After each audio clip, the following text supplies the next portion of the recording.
नमः। शंकरं शंकराचार्यं केशवं वादरायणं सूत्रभाष्यकृतौ वंदे भगवन्तौ। आज श्रावण मास के कृष्ण पक्ष की त्रयोदशी तिथि, दिन है शुक्रवार, तदनुसार दिनांक है 2 अगस्त 2024 और ईशावास्योपनिषद के माध्यम से हम चर्चा कर रहे हैं 11वें मंत्र। 11वें मंत्र, अच्छा, मैंने जो प्रकरण चल रहा है वो 10वां और 11वां मंत्र दोनों एक ही हैं लगभग। प्रकरण क्या है? बोले 9वें मंत्र में कर्म और उपासना का समुच्चय बताया गया। कर्म और उपासना को दोनों को पृथक पृथक नहीं करना, उन दोनों का समुच्चय अपेक्षित है।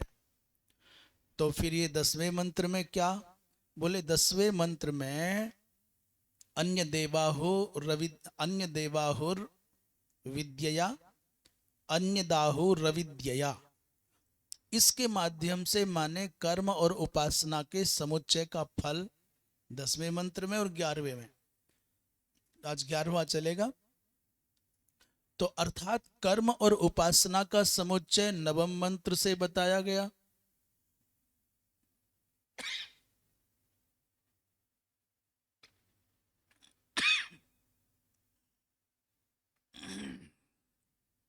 कर्म उपासना के समुच्चय का फल ये 10वें और 11वें मंत्र से बताया गया।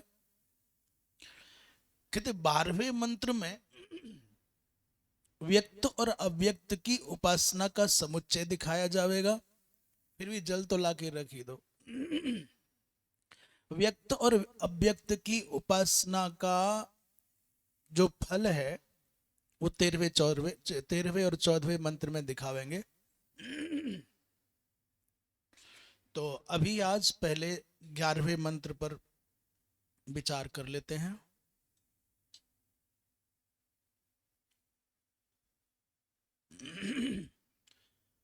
हरि ओम। विद्यां च विद्यां च यस्तद्वेदो भयं सह यस्तद्वेदो भयं सह अविद्यया मृत्युं तीर्त्वा विद्ययामृतमश्नुते। विद्यां च विद्यां च यस्तद्वेदो भयं सह अविद्यया मृत्युं तीर्त्वा विद्ययामृतमश्नुते। इस मंत्र का सामान्यार्थ, शब्दार्थ और भावार्थ इस दृष्टि से विचार कर लें, फिर भाष्यार्थ पर विचार करेंगे। विद्याम च अविद्याम च, विद्या का तात्पर्य यहाँ प्रकरण वसात देवता ज्ञान रूपाम विद्याम, और अविद्याम माने कर्म रूपाम अविद्याम। तो अर्थात विद्या का जो अर्थ हुआ, क्या हुआ? देवता ज्ञान रूपा। और अविद्या का अर्थ क्या हुआ? कर्म रूपा।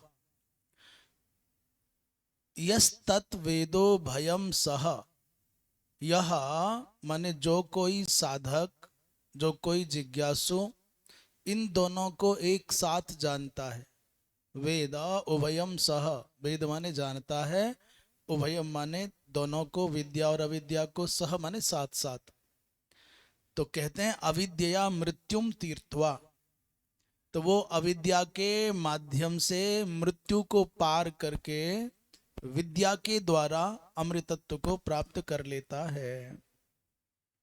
तो अविद्या के द्वारा मृत्यु को तरता है और विद्या के द्वारा अमृतत्व को प्राप्त कर लेता है।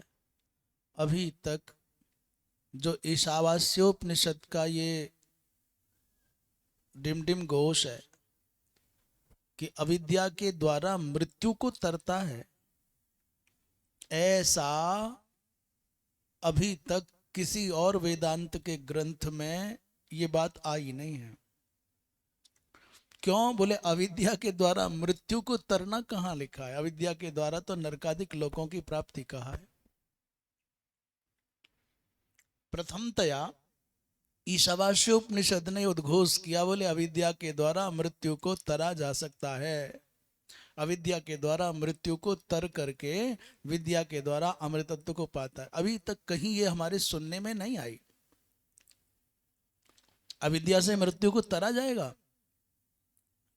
परंतु कहते हैं आप यदि विद्या का अर्थ जो प्रचलित अर्थ है वही लेते हैं और अविद्या का अर्थ भी जो प्रचलित है वही लेते हैं, तो फिर आपको इस ईशावास्योपनिषद के इस मंत्र का अर्थ नहीं लगेगा। यहां अविद्या का तात्पर्य क्या है ये समझना होगा। विद्या का अर्थ क्या है, अविद्या का अर्थ क्या है, ये आपको समझना पड़ेगा।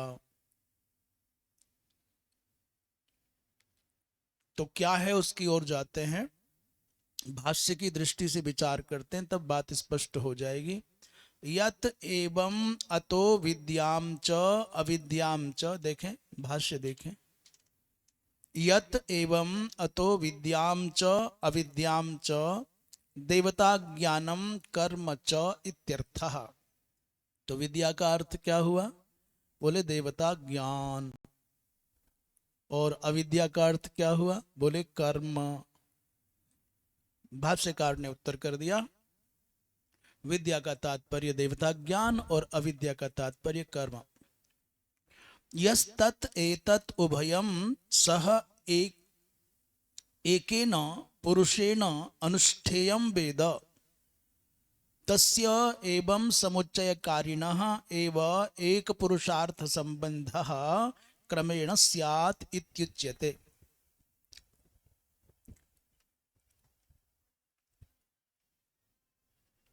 जो साधक, जो जिज्ञासु, जो विद्वान एतत् उभयम माने विद्या और अविद्या को, अर्थात देवता ज्ञान और कर्म को, सह माने संग संग, और वो भी एकेन पुरुषेण, एक ही साधक के द्वारा, एक ही जिज्ञासु के द्वारा, एक ही विद्वान के द्वारा।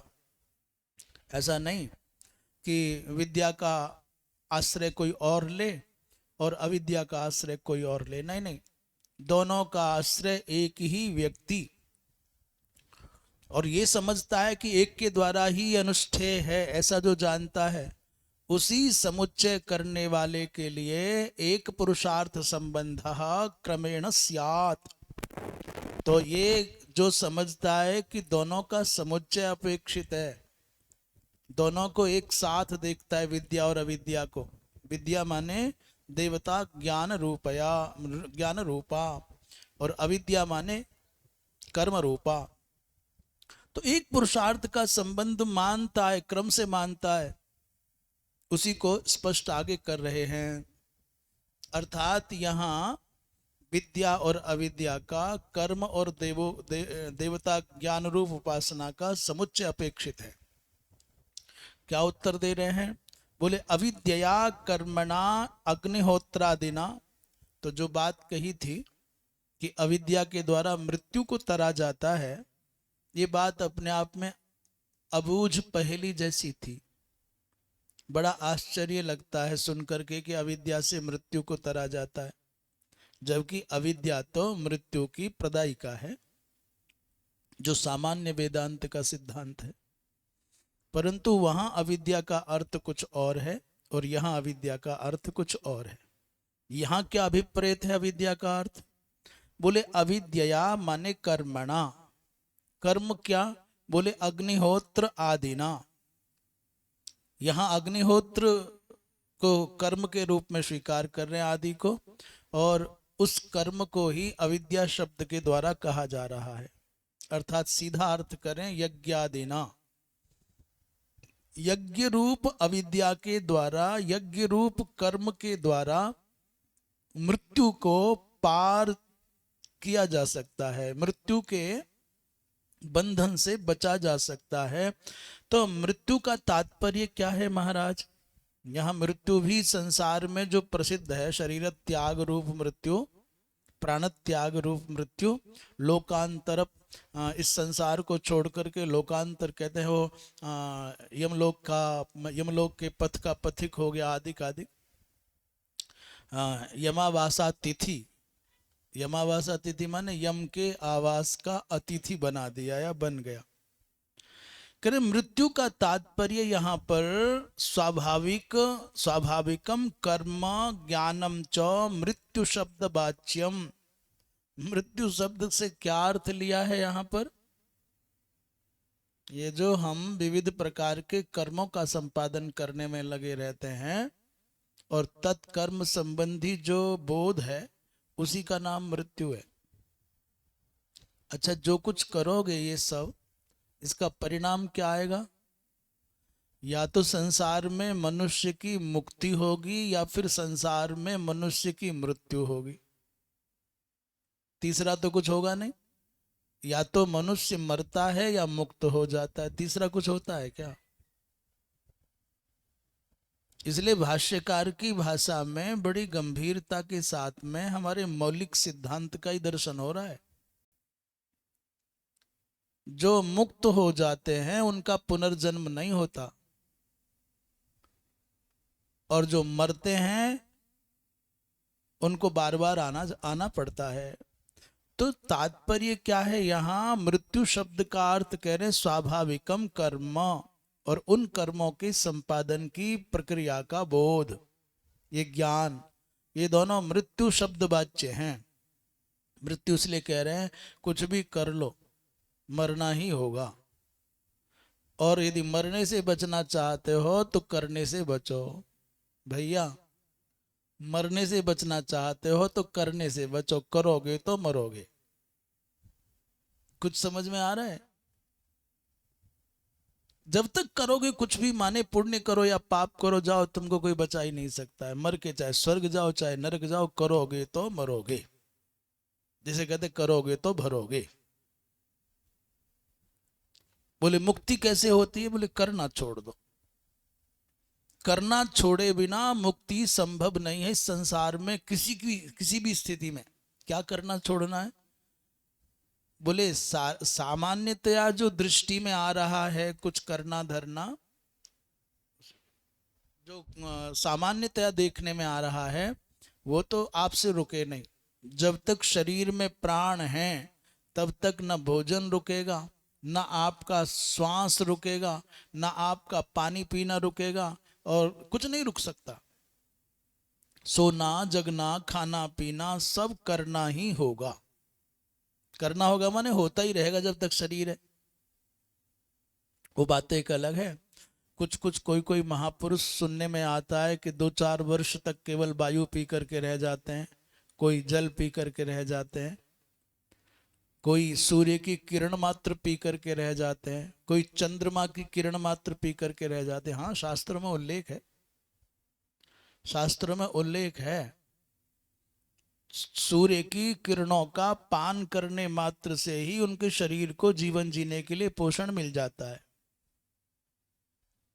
कुछ ऐसे होते हैं जो सूर्य के प्रकाश में नहीं आते, पूर्णिमा को चंद्रमा की किरणों का सेवन करते हैं, उसी से 15 दिन महीना भर चल जाते हैं। अच्छा, इससे स्थूल है वायु का आहार। कुछ वायु पी करके रह जाते, अपभक्ष और वायुभक्ष शब्द आते हैं शास्त्रों में।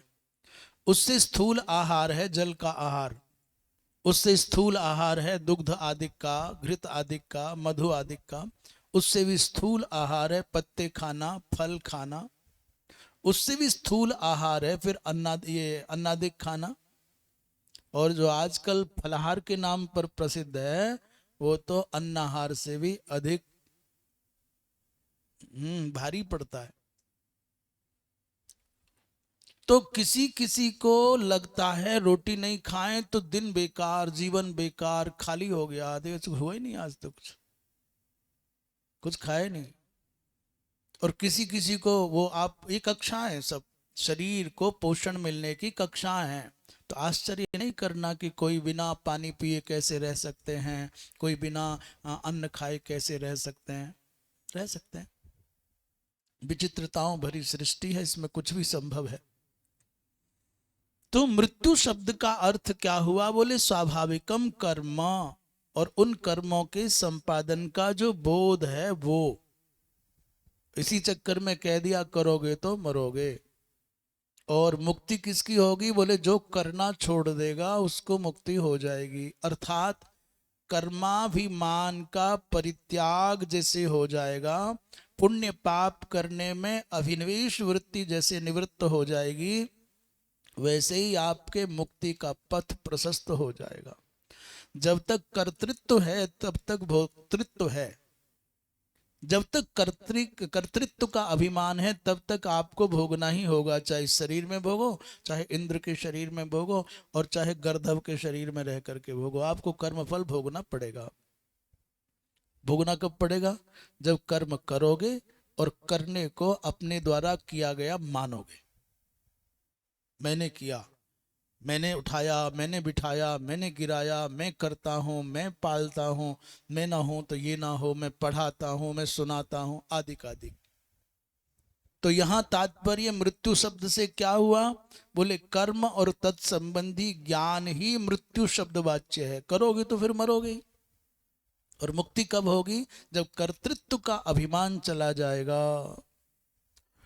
तो कहते हैं उभयम तीर्थवा, अविद्या के द्वारा, माने इस अग्निहोत्रादि कर्म के द्वारा जब आपका ये अभिनिवेश न रह जाए कि मैं करता हूं, तो ये स्वाभाविक कर्म संपादन के पार जाओगे आप।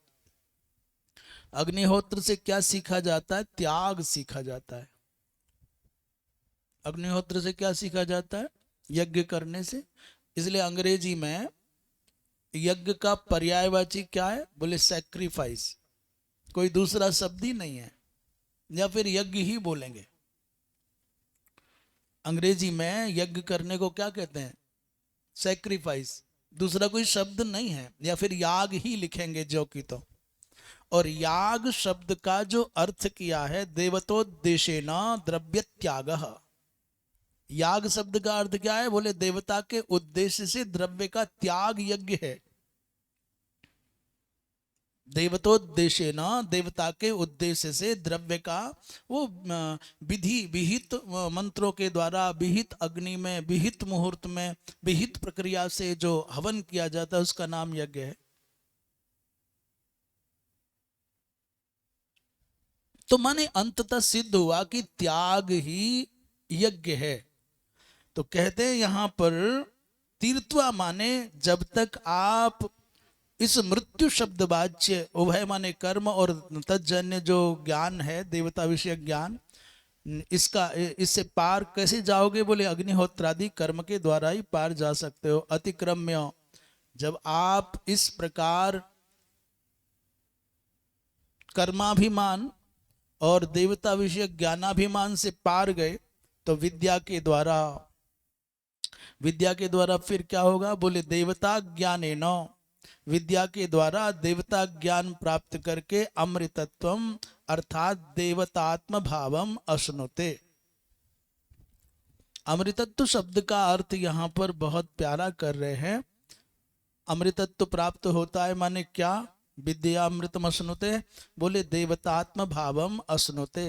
आपके अंदर जो मनुष्य भाव है, आपके अंदर जो मानवीय भाव है, उस मानवीय भाव मनुष्य भाव के स्थान पर आपके जीवन में देवत्व की अनुभूति, देवत्व की प्रतीति, देवत्व की स्थापना तब आवेगी जब आप इस मृत्यु से पार जाओगे। अग्निहोत्रादि कर्म करने के बाद स्वाभाविक कर्म आदि का परिहार करके जब आप देवता विषय ज्ञान से विभूषित हो जाओगे, तब आपके जीवन में देवतात्म भाव का प्रभाव आवेगा। तद्धि अमृतम उच्यते, उसी को अमृत कहा जा रहा है। मनुष्य के अंदर देवत्व की प्रतिष्ठा का नाम ही अमृत है।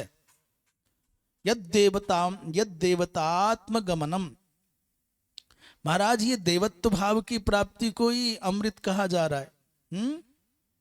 इसलिए जो मंत्र में कहा कि विद्याम च अविद्यां च यस्तत् वेदो भयम सह, इन दोनों को जो साथ साथ जानता है, अर्थात देवता ज्ञान रूपा रूपा रूपा विद्या को और कर्म रूपा अविद्या को, तो अविद्या के द्वारा मृत्यु को पार जाकर के विद्या से अमृतत्व की प्राप्ति कर लेता है।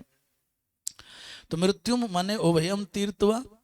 उभय क्या है बोले? स्वाभाविकम कर्म और तद संबंधी व्यावहारिकम ज्ञानम, इन दोनों का नाम मृत्यु है। इसके आगे जो चर्चा चलेगी, कहते हैं व्यक्त और अव्यक्त उपासना का समुच्चय बताया जाएगा। अर्थात जैसे अभी तक कर्म और उपासना का समुच्चय बताया गया नवम मंत्र में, उसके बाद कर्म और उपासना के समुच्चय का फल क्या है, ये दो मंत्रों में 10वें और 11वें मंत्र में ये बताया गया। आगे 12वें मंत्र में कहते हैं व्यक्त और अव्यक्त की उपासना का समुच्चय, दोनों का ऐक्य। और उसके बाद 13वें 14वें मंत्र में व्यक्त और अव्यक्त उपासना का फल क्या है, इसकी चर्चा होगी। वो चर्चा कल करेंगे। पूर्णमदः पूर्णमिदं पूर्णात् पूर्णमुदच्यते पूर्णस्य पूर्णमादाय पूर्णमेवावशिष्यते।